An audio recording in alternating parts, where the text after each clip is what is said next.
C'est depuis mon enfance que j'avais de la passion pour tout ce qui a rapport aux activités physiques, sportives, au maniement des armes, aux films d'action. Formée aux techniques de défense et de protection, à chaque instant, Déborah s'entraîne. Le métier de garde du corps l'exige, car la moindre petite faille peut avoir des conséquences. Plus tard dans la journée, nous retrouvons Déborah à bord d'un véhicule administratif, aux côtés de sa patronne, la présidente de l'INF, l'Institut national de la femme.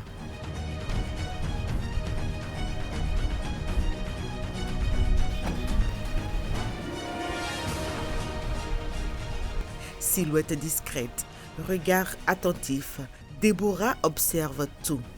Dans ce métier, aucun geste n'est anodin.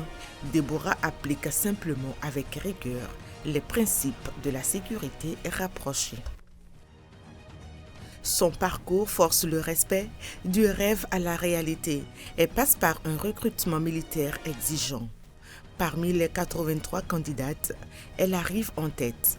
Une première place qui marque le début d'une carrière construite avec discipline et détermination. Ce qu'une femme peut apporter de nouveau dans ce métier, c'est d'abord sa personnalité féminine qui est une particularité parce que c'est rare de voir une femme garde du corps.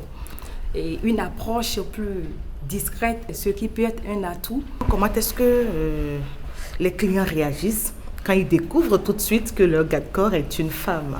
La première réaction de la stupéfaction parce qu'il est surpris de le constater. Je me suis dit, mais il y a certainement un avantage, en plus de la compétence, à avoir une femme à mes côtés. Il y a comme une petite complicité qui s'installe entre le garde du corps et la personne qu'elle garde. Une complicité qui n'entache en rien le respect, la distance et l'excellence dans les compétences. C'est me dire par exemple, Madame la Présidente, le bouton de votre robe n'est pas bien fermé.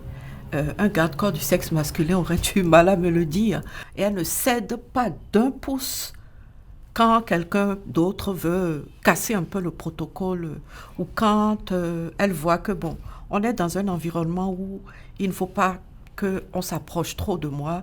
Disons, elle a des réflexes qui n'ont rien à envier aux réflexes d'un garde-corps du sexe masculin, avec la particularité que comme c'est une femme, ça éveille de la curiosité et de l'admiration aussi.